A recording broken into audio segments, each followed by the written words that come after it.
Hello students, welcome to SMDT girls college YouTube channel. आज हम ground tissue system का next part पढ़ेंगे। इससे प्रीवियस लेक्चर्स के अंदर हमने कोर्टेक्स को कंप्लीट किया है।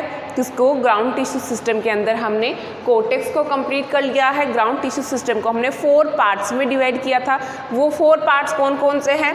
सबसे पहला पार्ट है cortex, pericycle, pith and medullary raise.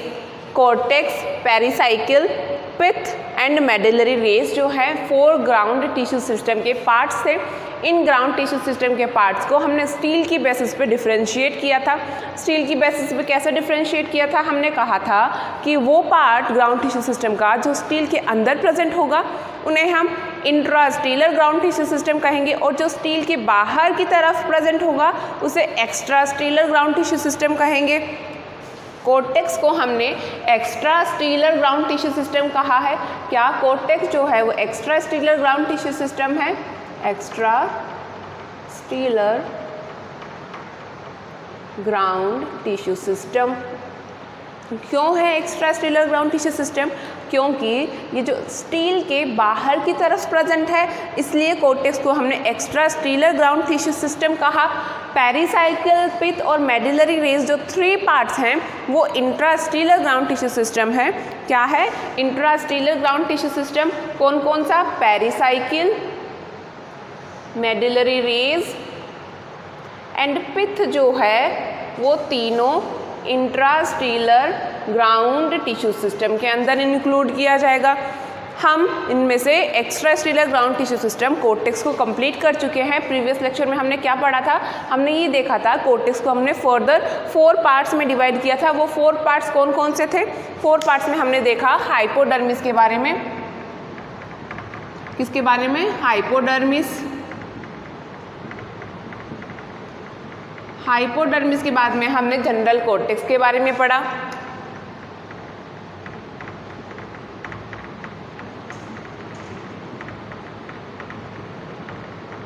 General cortex के बाद में हमने देखा बैरल शेप्ड एंडोडर्मिस,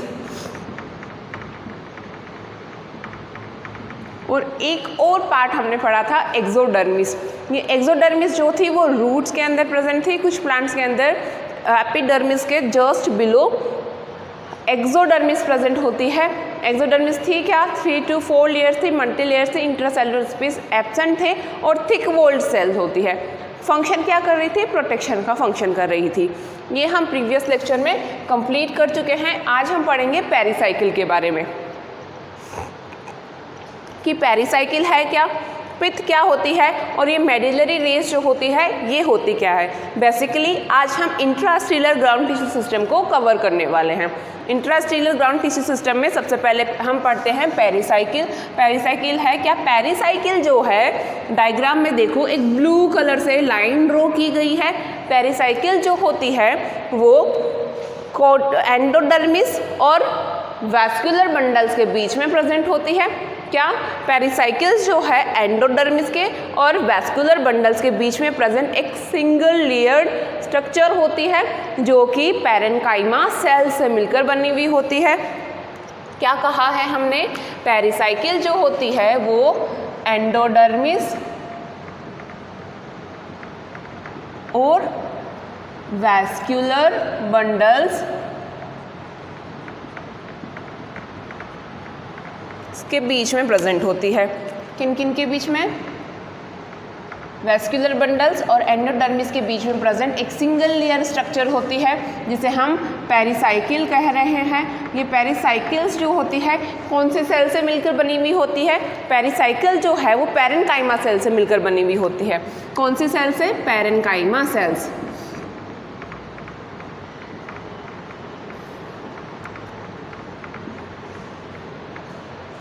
स्टील की आउटर मोस्ट लेयर का फॉर्म करती है।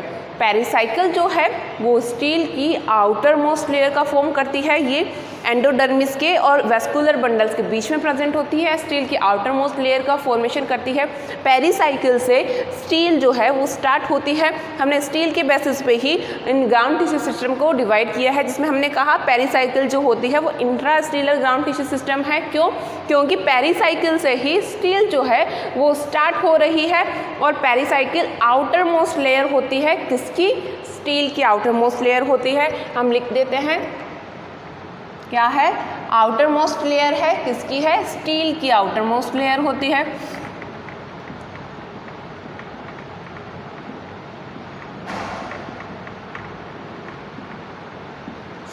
और क्या कहा हमने बस इतना कहा है, पेरिसाइकिल जो है सिंगल लेयर है, पैरेन्काइमा सेल से मिलकर बनी हुई होती है, ठीक है। और प्रेजेंट कहाँ पे है, एंडोडर्मिस एंड वेस्कुलर बंडल्स के बीच में प्रेजेंट होती है।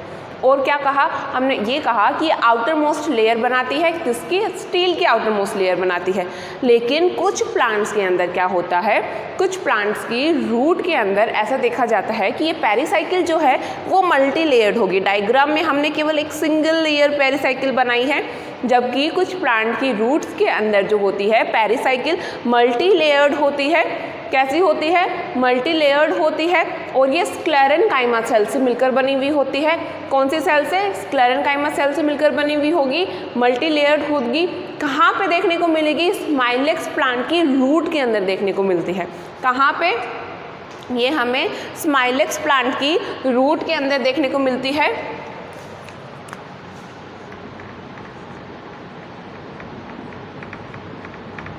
क्या क्या फीचर देखे हमने स्माइलेक्स प्लांट की रूट के अंदर, पेरिसाइकिल जो है उसके अंदर क्या होगा, इसके अंदर मल्टी लेयर पेरिसाइकिल प्रेजेंट होगी। कैसी, मल्टी लेयर पेरिसाइकिल।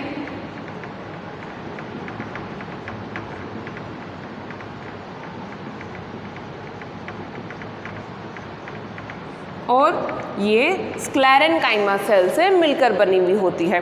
कौन सी सेल से, स्क्लेरेन्काइमा सेल से मिलकर बनी हुई होती है।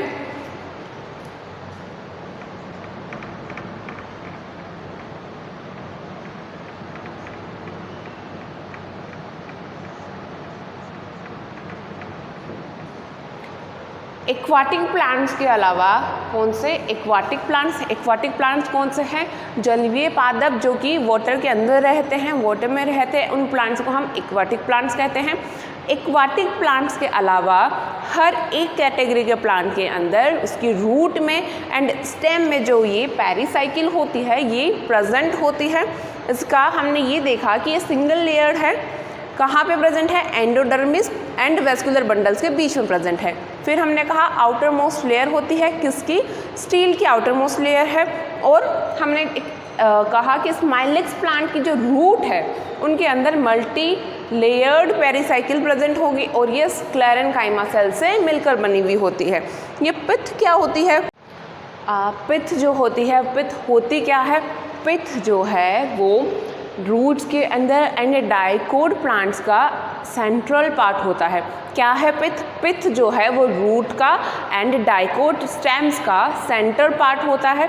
ये इंटरस्टीलर ग्राउंड टिश्यू का, इसको हम किसके अंदर इंक्लूड कर रहे हैं, पिथ को हम इंटरस्टीलर ग्राउंड टिश्यू सिस्टम के अंदर इंक्लूड किया जा रहा है। मोनोकोट्स प्लांट्स के अंदर हमने देखा था वेस्कुलर बंडल्स जो होते थे वो बिखरे हुए होते थे। डाइकोट्स प्लांट के अंदर यूनिफॉर्म पिथ प्रेजेंट होती है। यूनिफॉर्म पिथ क्यों प्रेजेंट होती है, यूनिफॉर्म पिथ इसलिए प्रेजेंट होती है डाइकोट प्लांट्स के अंदर क्योंकि उनके अंदर ये जो वेस्कुलर बंडल्स थे, ये वेस्कुलर बंडल्स एक रिंग की फॉर्म में अरेंज थे। हमने फर्स्ट एक डायग्राम ड्रॉ करके देखा था जिसके अंदर ग्राउंड टिश्यू सिस्टम जब हमने शुरू किया तो हमने कहा था कि वेस्कुलर बंडल्स जो होते हैं वो एक रिंग की फॉर्म में अरेंज होते हैं। किनमें, डाइकोट प्लांट्स की रूट्स में एंड स्टेम के अंदर वेस्कुलर बंडल्स जो हैं वो रिंग की फॉर्म में अरेंज होते हैं। इनके अंदर यूनिफॉर्म पिथ प्रेजेंट होती है।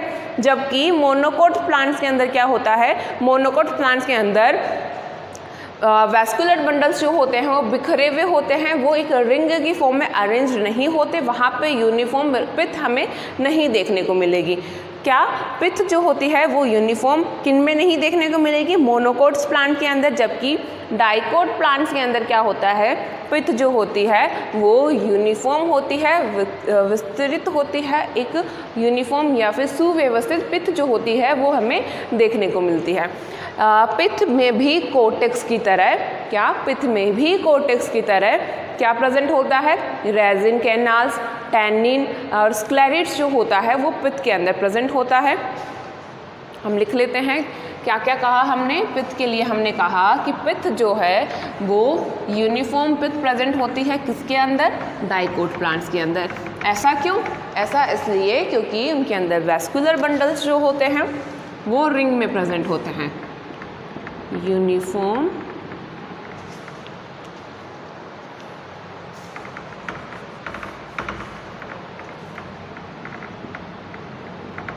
यूनिफॉर्म पित्त कहाँ प्रेजेंट है? यूनिफॉर्म पित्त जो होती है वो डाइकोट प्लांट्स के अंदर प्रेजेंट होती है। किनके अंदर? डाइकोट्स प्लांट्स के अंदर यूनिफॉर्म पित्त प्रेजेंट होती है। और हमने कहा, क्या कहा था कि ये सेंटर पार्ट है,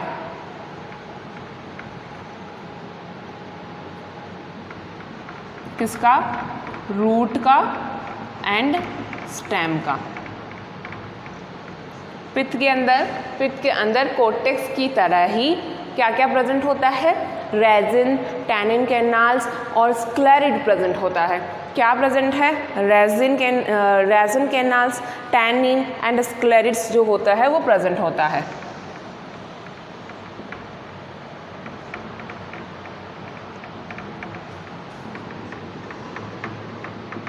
and sclereids, resin canals, tannin and sclereids जो होते हैं वो कहाँ प्रेजेंट होते हैं? उस पित्त के अंदर जो होता है ये देखने को मिलते हैं। और किस में देखा था हमने? और हमने ये सब कोर्टेक्स के अंदर भी देखा था। कोर्टेक्स जब हमने पढ़ा तो हमने कहा था कि इनके अंदर भी रेजिन्स होती है, टैनिन होता है, स्क्लेरिड प्रेजेंट होता है, स्टार्च ग्रेन्स देखे थे हमने। वो फंक्शन क्या कर रही थी? फूड का स्टोरेज का फंक्शन कर रही थी। कौन?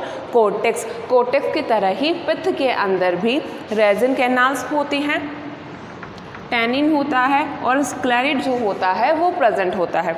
जब स्टेम जो होता है, प्लांट जब मैच्योर हो जाता है, स्टेम मैच्योरिटी की कंडीशन में आ जाता है, तो ये पित्त जो होती है, इनकी पित्त की सेल्स जो होती हैं वो सूख जाती हैं, जिसकी वजह से पित्त वाला पार्ट जो है जहाँ पे पित्त प्रेजेंट है ये भाग खोखला हो जाता है। क्यों? क्योंकि प्लांट स्टेम का मैच्योरेशन के बाद में स्टेम जब मैच्योर हो गया उस कंडीशन में ये सेल्स जो थी वो सूख गई, जिसकी वजह से ये एरिया जो होगा वो खोखला हो जाएगा। अब हम मेडिलरी रेज को पढ़ेंगे कि ये मेडिलरी रेज जो होती है वो है, हम देख रहे हैं कि ये मेडिलरी रेज जो होती है, ये मेडिलरी रेज होती क्या है? मेडिलरी रेज जो होती है वो पित्त एंड कोर्टेक्स को, इनके अंदर डाइकोट स्टेम के अंदर पित्त एंड कोर्टेक्स को जोड़ने वाला इंटरफेसिकुलर पैरेन्काइमा सेल्स हैं। क्या है? पित्त एंड कोर्टेक्स को जोड़ने वाली इंटरफेसिकुलर पैरेन्काइमा सेल्स होती है, वैस्कुलर बंडल्स के बीच में प्रेजेंट होती है। हमने लिखा है पित्त जो है वो मेडिलरी रेज जो होती है वो पित्त को एंड कोर्टेक्स को जोड़ने वाली इंटरफेसिकुलर पैरेन्काइमा सेल्स होती है। इन्हें ही हम मेडिलरी रेज के नाम से जानते हैं। एपिकल मेरिस्टेम के अंदर क्या होता है? एपिकल मेरिस्टेम के अंदर प्राइमरी मेडिलरी रेज प्रेजेंट होती है। कौन सी? एपिकल मेरिस्टेम के अंदर प्राइमरी मेडिलरी रेज प्रेजेंट होती है और ये रेडियली लोंगिएटेड डिस्ट्रीब्यूट होती है। और फंक्शन क्या करती है? ये फंक्शन ये करती है कि फूड का ट्रांसफ़र डिस्ट्रीब्यूशन में अनुप्रस्थ वितरण में हेल्प करती है। किसका? फूड का ट्रांसफ़र डिस्ट्रीब्यूशन या फिर अनुप्रस्थ वितरण में हेल्प करती है। हम लिख देते हैं फूड को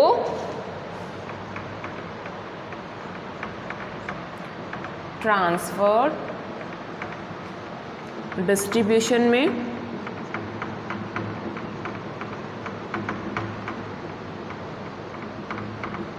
हेल्प करती है। कौन? मेडिलरी रेज। हमने कहा एपिकल मेरिस्टेम के अंदर प्राइमरी मेडिलरी रेज प्रेजेंट होती है, ये रेडियली एलोंगेटेड होती है और जो होती है फूड को जो है वो ट्रांसफ़र डिस्ट्रीब्यूशन में या फिर हिंदी में कहा जाए तो अनुप्रस्थ वितरण में हेल्प करती है। कौन? ये मेडिलरी रेज जो होती है फूड को डिस्ट्रीब्यूट करने में, ट्रांसफ़र डिस्ट्रीब्यूट करने में हेल्प करती है। हमने आज पढ़ा क्या है? हमने आज पेरिसाइकिल के बारे में, मेडुलरी रेस के बारे में एंड पिथ के बारे में पढ़ा है। पेरिसाइकिल के लिए हमने कहा सिंगल लेयर है, पैरेन्काइमा सेल से बना हुआ है। क्या कहा था हमने? सिंगल लेयर है और पैरेन्काइमा सेल से मिलकर बना हुआ होता है। स्टील का आउटर मोस्ट पार्ट है और एंडोडर्मिस के और वेस्कुलर बंडल्स के बीच में प्रेजेंट होता है। कुछ प्लांट्स के अंदर, स्माइलेक्स प्लांट की रूट के अंदर हमने पढ़ा था कि पेरिसाइकिल जो होता है वो मल्टी लेयर्ड होता है और स्क्लेरेन्काइमा सेल से मिलकर बना हुआ होता है। फिर हमने पिथ के बारे में पढ़ा। पिथ के लिए हमने कहा कि ये यूनिफॉर्म पिथ प्रेजेंट कहाँ पे होती है? यूनिफॉर्म पिथ जो है वो डाइकोट प्लांट्स में, प्लांट की रूट में एंड स्टेम के अंदर यूनिफॉर्म पिथ प्रेजेंट होती है। ऐसा क्यों? डाइकोट प्लांट्स के अंदर ही क्यों? डाइकोट प्लांट्स के अंदर इसलिए क्योंकि वहाँ पे वेस्कुलर बंडल्स जो होते थे वो रिंग की फॉर्म में अरेंज है, इसलिए वहाँ पे यूनिफॉर्म पिथ प्रेजेंट होती है। और ये पिथ है क्या? पिथ जो है रूट का एंड डाइकोट स्टेम का सेंटर पार्ट है। क्या है? पिथ जो है रूट एंड डाइकोट स्टेम का सेंटर पार्ट है। डाइकोट प्लांट्स के अंदर यूनिफॉर्म रिंग प्रेजेंट है वेस्कुलर बंडल्स की, इसलिए डाइकोट प्लांट के अंदर वेस्कुलर बंडल्स जो होते हैं वो रिंग की फॉर्म में प्रेजेंट होते हैं, इसलिए वहाँ पे यूनिफॉर्म पिथ प्रेजेंट होती है। जबकि मोनोकोट्स के अंदर वेस्कुलर बंडल्स जो होते हैं वो बिखरे हुए होते हैं। हमने कहा कि पिथ जो है उसके अंदर कोर्टेक्स की तरह ही, किसकी तरह? पिथ के अंदर कोर्टेक्स की तरह ही क्या प्रेजेंट है? रेजिन कैनाल्स, टैनिन एंड स्क्लेरिड जो होता है वो प्रेजेंट होता है। किसकी तरह? कोर्टेक्स की तरह पिथ के अंदर भी resin canals, tannin and sclereid present होता है। हमने कहा था कि स्टेम के मैच्योरेशन के टाइम पे, जब स्टेम मैच्योर्ड हो जाएगा उस टाइम पे होगा क्या? उस टाइम में ये पिथ की सेल्स जो होंगी वो सूख जाएंगी, जिसकी वजह से सेंटर पार्ट जो होगा वो खोखला हो जाएगा। फिर हमने मेडुलरी रेस पढ़ा। मेडुलरी रेस के टाइम में हमने कहा कि ये पिथ को एंड कोर्टेक्स को जोड़ने वाला इंटरफेसिकुलर पैरेन्काइमा सेल्स है। कौन सी? इंटरफेसिकुलर पैरेन्काइमा सेल्स है जो पिथ को एंड कोर्टेक्स को जोड़ के रखने का काम करता है। इसे ही हमने मेडुलरी रेस कहा था। एपिकल मेरिस्टेम के टाइम पे हमने कहा कि एपिकल मेरिस्टेम के अंदर प्राइमरी मेडुलरी रेस प्रेजेंट होंगी और ये रेडियली इलोंगेटेड सेल्स की तरह प्रेजेंट होगी। और क्या फंक्शन करेगी? ये फंक्शन करेगी फूड का ट्रांसफ़र डिस्ट्रीब्यूशन में। आज के लेक्चर में हमने ग्राउंड टिश्यू सिस्टम को कंप्लीट कर लिया है, जिसके अंदर हमने कोर्टेक्स को, पेरिसाइकिल को, पिथ एंड मेडुलरी रेस को पढ़ा है। कोर्टेक्स जो है वो एक्स्ट्रासेलुलर ग्राउंड टिश्यू सिस्टम था। Cortex extracellular ground tissue system है। Pericycle, medullary rays and pith जो है वो इंट्रासेलुलर ग्राउंड टिश्यू सिस्टम है। डायग्राम में देखा हमने, पिथ सबसे सेंटर पार्ट था, उसके बाद में हमने वेस्कुलर बंडल्स को देखे। पेरिसाइकिल के ऊपर एंडोडर्मिस प्रेजेंट थी। पेरिसाइकिल के टाइम पे हमने कहा एंडोडर्मिस एंड वेस्कुलर बंडल्स के बीच में प्रेजेंट होगी। और मेडुलरी रेस कहाँ प्रेजेंट है? मेडुलरी रेस जो है वो पिथ को एंड कोर्टेक्स को जोड़ के रखने वाला इंटरफेसिकुलर पैरेन्काइमा सेल्स होती है। पिथ कहाँ प्रेजेंट है? पिथ प्लांट स्टेम के अंदर, रूट के अंदर, डाइकोट प्लांट की स्टेम एंड रूट के अंदर सेंटर में प्रेजेंट होती है। यूनिफॉर्म पिथ हमने कहाँ पढ़ी है? डाइकोट प्लांट्स के अंदर पढ़ी थी। आज हमने क्या कंप्लीट कर लिया है? ग्राउंड टिश्यू सिस्टम आज के लेक्चर में हम कंप्लीट कर चुके हैं। इसके बाद में नेक्स्ट लेक्चर में हम वेस्कुलर टिश्यू सिस्टम के बारे में पढ़ेंगे, जिसमें जाइलम एंड फ्लोएम, कैम्बियम के बारे में हम डिस्कस करने वाले हैं। आई होप आपको ये वीडियो समझ में आया होगा। लेक्चर को ध्यान से देखना, अगर इसमें कुछ कन्फ्यूजन हो तो मुझसे शेयर करना। Have a good day students.